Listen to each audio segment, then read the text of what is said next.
ejemplo, en un proyecto de vivienda. Uno tiene el proyecto de vivienda, pero tiene parques alrededor que van a coadyuvar al fin del bien. Lo que está reconociendo esta norma es, si bien el derecho de superficie genera esta propiedad superficial sobre lo construido, nada impide que puedas tener un aprovechamiento sobre el suelo que está alrededor de la construcción, si es que este aprovechamiento coadyuva al fin de la construcción. ¿Sí? Ahora, el artículo anterior, el 1031, señala algo similar a lo que veíamos en el caso del derecho de usufructo respecto a la transmisibilidad. ¿Puedes leerlo, por favor, Rodrigo? El derecho de superficie puede constituirse por acto entre vivos o por testamento. Este derecho es transmisible salvo prohibición expresa. Entonces, lo que está diciendo esta norma es, el derecho de superficie se puede transmitir por regla general. Se puede transmitir exactamente igual al derecho de usufructo. Nuevamente, ¿por qué es que se permite esta transmisibilidad? Porque lo que se está pensando es que tienes un derecho real, en el caso de la superficie, además, un derecho real que genera una titularidad directa sobre lo construido, la propiedad superficial. Entonces, siendo así, uno puede transmitirlo libremente, salvo que expresamente se haya incluido en el acto constitutivo que no se podría hacer. Al igual que el usufructo también, tú vas a tener dos posibilidades de constitución que va a ser el contrato, acto entre vivos, o el testamento. El tercer modo, que no está en el caso del derecho de superficie y sí está en el caso del usufructo, es el de la ley. Que la ley constituye un derecho de superficie. La razón por la que no se ha puesto es porque de hecho no hay ningún supuesto en la ley que permita constituir un derecho de superficie.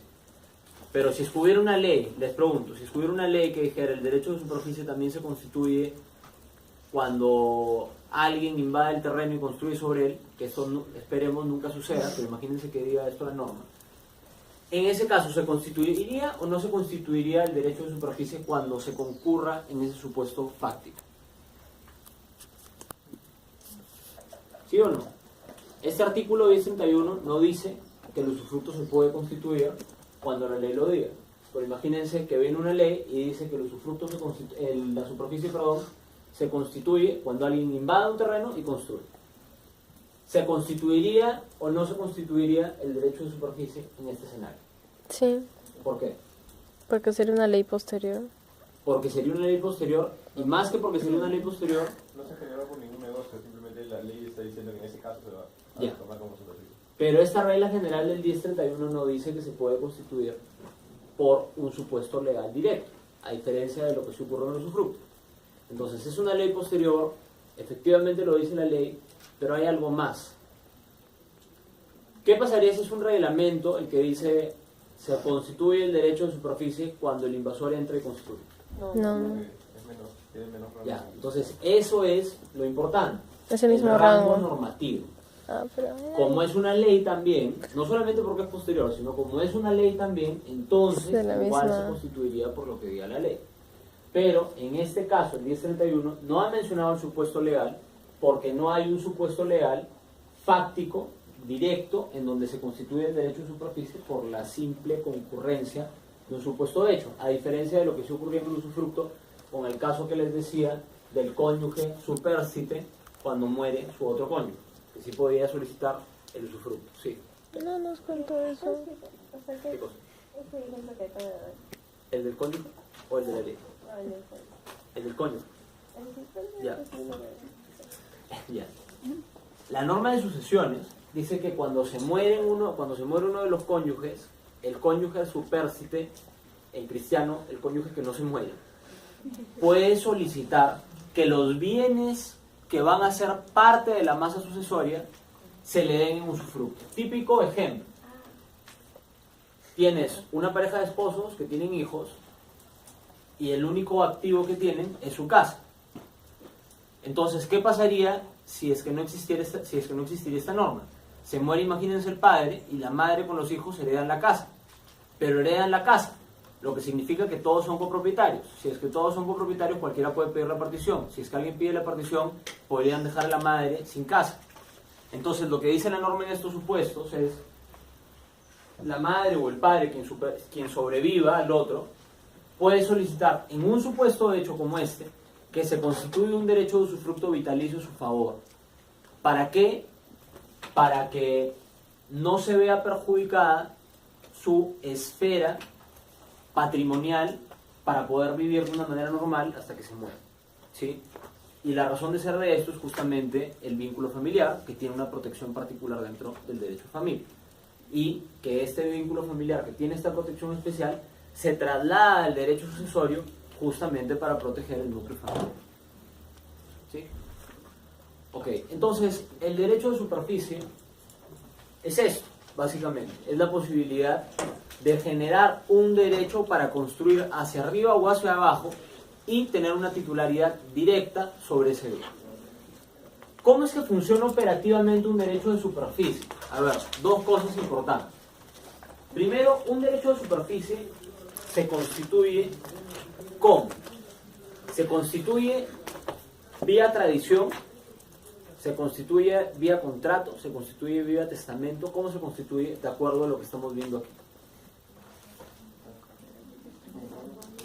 Contrato testamento, ¿verdad? En este caso se aplica la misma crítica que veíamos en el supuesto de usufructo, en donde no se ha hecho ninguna distinción entre la constitución. Bueno, aquí solamente hay bienes inmuebles, así que es simplemente el contrato, y claro, como en el caso de la superficie, el 949 sería el artículo aplicable, y el 949 dice que el solo consenso transfiere la propiedad del bien. Entonces podrías decir que está más o menos coordinado. Sin embargo, se aplica lo mismo que mencionábamos cuando decíamos si es que concurre un usufructo con una transferencia de propiedad y se aplica el artículo 1135, va a primar quien inscriba.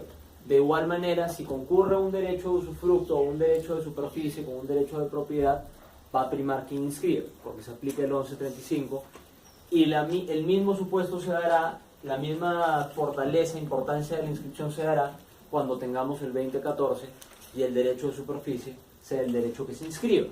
Ojo, aquí se abren las posibilidades.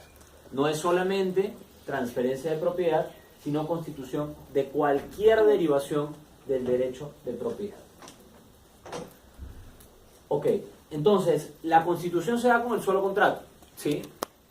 Sin embargo, ¿cómo es que funciona esto registralmente? Registralmente, lo que sucede es que se solicita la inscripción. A ver, escuchen, porque esto probablemente nadie más se los va a decir hasta que lo vean en el trabajo. Se solicita la inscripción y lo que sucede es que se anota algo que se llama la correlación dentro de la partida del inmueble. ¿Por qué correlación? ¿Por qué no se inscribe el derecho de superficie de manera directa, como si ocurre, por ejemplo, en el usufructo o en la transferencia de propiedad? Porque como les estaba diciendo, lo que genera la superficie es la posibilidad de construir para generar una propiedad superficial a tu favor. Esta propiedad superficial a tu favor va a tener una partida nueva. Cuando tú inscribes el derecho de superficie en el registro, automáticamente se genera una partida temporal, que será el plazo de vigencia de la superficie, y en esta partida temporal se va a inscribir el derecho de superficie, y si es que existe alguna construcción, se va a inscribir sobre esa partida la construcción, porque uno inscribe las construcciones, es algo que se llama la declaratoria de fábrica. Lo que va a haber entonces es la partida registral temporal de la propiedad superficial y la partida del inmueble matriz original que va a mantener la correlación con esta partida nueva. ¿De qué sirve la correlación? Que si es que Sergio quiere comprar el inmueble que la municipalidad ha dado en superficie a Rodrigo, Sergio, cuando vaya a registros públicos va a ver que existe esta correlación. Y en ese momento, de manera automática, ¿qué va a perder Sergio? La buena fe. La buena fe, efectivamente. Porque está inscrito el derecho de superficie. ¿Sí? Y lo otro es, ¿cómo es que se puede inscribir el derecho de superficie? Normalmente, cuando uno habla de inscripción de derechos sobre inmuebles, se puede inscribir el derecho en el inmueble, pero si por ejemplo es propiedad, solamente puedes inscribir un derecho de propiedad porque no se puede dividir la propiedad de una sola partida inmobiliaria en más de un sujeto. Sin embargo, en el derecho de superficie, cuando tú tienes un inmueble matriz suficientemente amplio, tú puedes solicitar que se inscriba solamente en parte del inmueble